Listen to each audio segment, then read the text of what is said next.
Assalamualaikum warahmatullahi wabarakatuh. Alhamdulillah, assalatu wassalamu ala rasulillah Muhammad ibni Abdillah. Subhanaka la ilma lana illa ma'alamtana innaka antal alimul hakim. Rabbi shrahli sadri wa yassirli amri wahlul 'uqdatam min lisani yafqahu qawli. Perkenalkan, nama saya Desinta Anggraini dan dua rekan saya, Alizatul Hafiza dan Aflah Gian Atmawijaya, mahasiswa Universitas Islam Negeri Sunan Ampel, Surabaya, Prodi Sastra Indonesia. Di sini kami akan menyampaikan hasil analisis kami yang berjudul Peristiwa Tutur dan Dinamika Sosial dalam video drama Mama Lela Ngamuk Parah pada kanal YouTube Dika PJ. Presentasi ini bertujuan untuk memahami bagaimana unsur kebahasaan dan konteks sosial bekerja dalam komunikasi sehari-hari, khususnya melalui media digital YouTube. Media sosial telah menjadi bagian integral dalam kehidupan sehari-hari, memengaruhi cara kita berkomunikasi dan berinteraksi. Serial web Mama Lela Ngamuk Parah pada kanal YouTube menampilkan berbagai interaksi sosial yang mencerminkan dinamika masyarakat Indonesia. Oleh karena itu, penting bagi kita untuk menganalisis bagaimana peristiwa tutur dan dinamika sosial direpresentasikan dalam media digital ini. Adapun tujuan dari penelitian ini adalah untuk menganalisis bentuk-bentuk peristiwa tutur yang terjadi dalam video drama Mama Lela Ngamuk Parah, mengidentifikasi dinamika sosial yang muncul dalam interaksi antar tokoh, serta menjelaskan hubungan antara bahasa, konteks sosial, dan media digital. Selanjutnya akan dilanjutkan oleh rekan saya, yaitu Alizatul Hafiza. Saya Alizatul Hafiza di sini akan melanjutkan presentasi dari presentator sebelumnya. Saya akan membahas mengenai landasan teori dan juga metode yang digunakan dalam penelitian ini. Penelitian ini mengkaji bagaimana model speaking, yang mana speaking ini merupakan sebuah kata yang terbentuk dari 8 komponen, yaitu setting and scene, participants and consequences, key, instrumentalities, norms, dan genre yang dikemukakan oleh Delhaims. Teori ini diterapkan dalam percakapan di dalam video drama tersebut. Komponen-komponen tersebut membentuk makna tuturan dalam episode Mama Lela Ngamuk Parah. Selain itu, penelitian ini juga ingin melihat peran mitra tutur. Bagaimana respon, ekspresi, atau interupsi dari lawan bicara mempengaruhi arah percakapan. Misalnya, ketika Mama Lela marah, apakah orang lain langsung menuruti kemauannya atau justru melawan? Hal-hal seperti ini menunjukkan bahwa komunikasi bukanlah proses satu arah, melainkan hasil negosiasi antar individu. Lalu, metode yang digunakan dalam penelitian ini adalah pendekatan kualitatif, deskriptif dengan teknik simak dan catat. Data diambil dari transkrip percakapan dalam episode tersebut. Lalu dianalisis berdasarkan komponen-komponen speaking. Pendekatan ini dipilih karena mampu menangkap nuansa makna yang tidak terlihat jika hanya mengandalkan analisis statistik atau kuantitatif.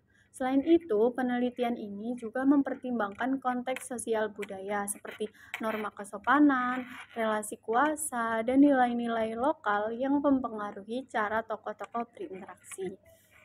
Selanjutnya akan dilanjutkan oleh presentator ketiga, yaitu Aflah Gian Atmawijaya.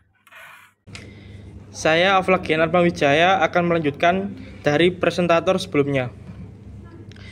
Berdasarkan analisis di atas, dapat disimpulkan bahwa peristiwa tutur yang dominan dalam percakapan ini adalah ekspresif, asertif, dan direktif. Sedangkan pada bagian komisif muncul sangat sedikit. Hal ini dikarenakan percakapan tersebut bersifat ringan dan sehari-hari, sehingga lebih banyak berisi ekspresi. Penelitian ini mengkaji peristiwa tutur pada konten video YouTube Dika PJ pada judul Mama Lela Ngamuk Parah, dengan menerapkan teori speaking Delhaims untuk memahami peristiwa tutur dalam konteks komunikasi secara lebih komprehensif. Setelah menonton, menyimak, dan menginterpretasikan tayangan video Mama Lela, berikut merupakan pemaparan dari konsep speaking Delheims yang dihubungkan dengan tuturan dalam video drama Mama Lela.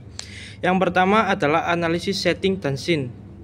Setting berhubungan dengan waktu dan tempat terjadinya peristiwa tutur, percakapan antara penutur dan penerima tutur dalam satu tempat dan satu waktu.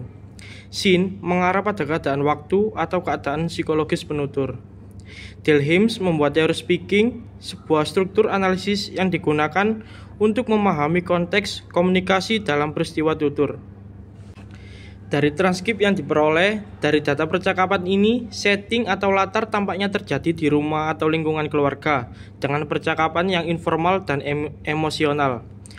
Contohnya seperti pada kalimat tekan oma ayale, kangen sampean koyoke, termasuk dalam peristiwa tutur jenis asertif dan ekspresif, karena menunjukkan sebuah perasaan seorang ayah terhadap anaknya, dan itu adalah kebenaran atau situasi yang sebenarnya.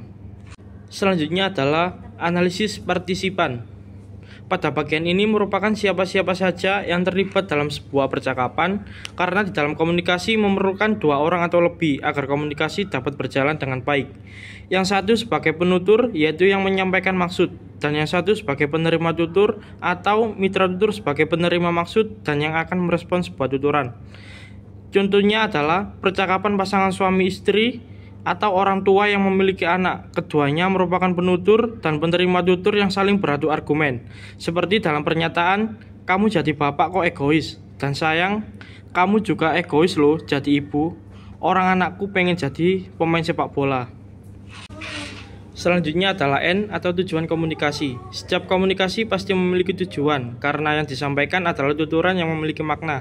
Di antaranya seperti persuasif, deklaratif, direktif, asertif, komisif, dan ekspresif. Dalam video drama ini memiliki banyak tujuan. Beberapa tuturan berfungsi untuk menunjukkan emosi seperti kerinduan, kangen sampean koyoke, atau kekesalan, atine wong wedok iki larang bos. Ada juga yang berfungsi sebagai instruksi seperti memberi perintah. Kene ya HPmu ndel aplikasi Gojek, atau larangan, enggak mau tahu wong iki gawenane bayi kok.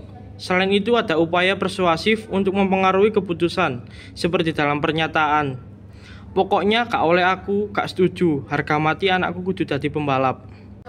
Selanjutnya adalah analisis urutan tuturan. Pada bagian ini merujuk pada urutan tindakan atau ujaran dalam sebuah komunikasi.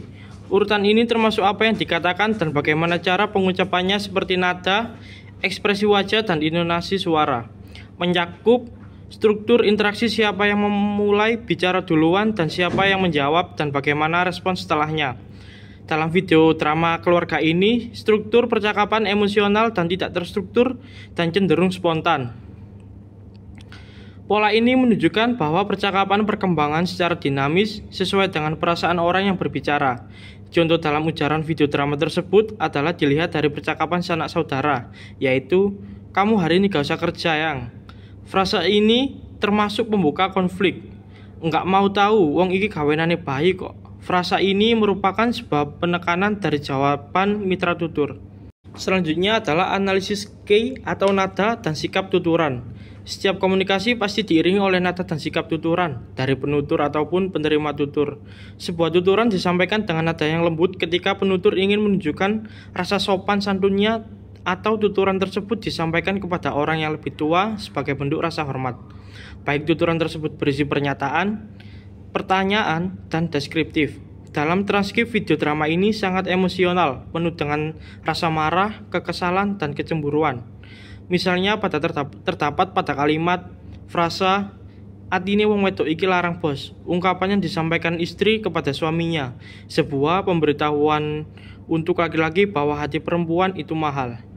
Contoh kedua adalah, aku sih pengennya jadi pemain sepak bola. Nada ini termasuk dalam nada yang lebih santai dan terdapat harapan di dalamnya.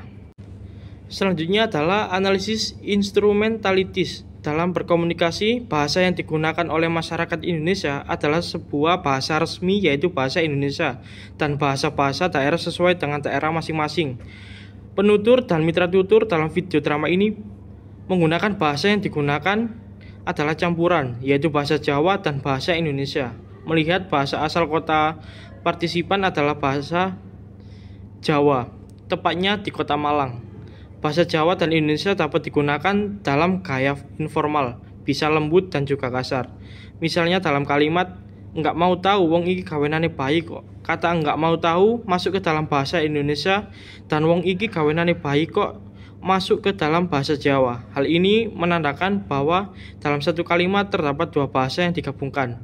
Contoh yang kedua adalah kata seperti koyoke, delok, dan dadi, menunjukkan variasi yang signifikan dalam dialek Jawa. Selanjutnya adalah analisis norms. Hal ini merujuk pada aturan sosial dan budaya yang mengatur bagaimana komunikasi dilakukan dalam suatu masyarakat dan aturan komunikasi yang seharusnya seperti volume suara, sopan santun, dan giliran bicara. Kebebasan untuk mengekspresikan ketidaksetujuan secara langsung adalah norma yang terlihat. Seperti frasa "kamu selingkuh lewat Shopee Food". Perkataan ini seolah-olah tuduhan yang dilontarkan kepada suami. Dan analisis yang terakhir adalah analisis genre. Genre merupakan bentuk atau jenis tuturan yang diakui secara sosial dalam suatu komunitas bahasa. Genre meliputi format, gaya, dan tujuan komunikasi tertentu yang biasanya sudah diketahui oleh masyarakat. Dalam video drama Mama Lela ini, jenis percakapannya termasuk dalam percakapan antara keluarga yang berisi konflik atau pertengkaran rumah tangga yang dicirikan oleh tuduhan emosional, perbedaan pendapat, dan tuturan emosional. Beberapa bagian juga mengandung komedi gelap seperti selingkuh lewat Shopee Food. Dalam perdebatan antara ayah dengan ibu menunjukkan konflik antara suami dan istri mengenai masa depan sang anak. Tetapi secara keseluruhan ini adalah diskusi serius tentang iman dan perawatan anak. Kesimpulannya adalah bahasa sudah menjadi setengah jiwa dalam hidup masyarakat. Setiap hari masyarakat menggunakan bahasa untuk berkomunikasi antara sesama, untuk bertukar informasi atau sekedar bertegur sapa dan bersanda gurau. Di masa yang semakin berkembang ini, komunikasi tidak hanya terjadi melalui interaksi tatap muka antar penutur dan mitra tutur saja, melainkan melalui media sosial yang beragam. Media sosial telah mengubah cara berkomunikasi dan berinteraksi antara masyarakat. Dalam analisis video Mama Lela ini mengungkapkan bahwa dalam video tersebut komunikasi yang terjadi merupakan komunikasi informal, secara langsung dan ringan. Dalam percakapannya banyak memajukan peristiwa tutur jenis asertif, direktif, dan ekspresif karena berisi tentang kalimat yang menunjukkan hal sebenarnya, kalimat perintah, dan kalimat yang menunjukkan ekspresif para penutur kepada lawan bicaranya. Konsep speaking yang dikemukakan oleh Del Hames menunjukkan keadaan yang terjadi dalam drama tersebut, baik dari sisi latar, suasana, dan penuturnya. Sekian video presentasi yang dapat kami sampaikan mengenai peristiwa tutur dan dinamika sosial pada video drama Mama Lela Ngamuk Parah dalam kanal YouTube di KBJ. Jika ada yang ditanyakan bisa ditulis di kolom komentar. Kurang lebihnya kami mohon maaf. Wassalamualaikum warahmatullahi wabarakatuh.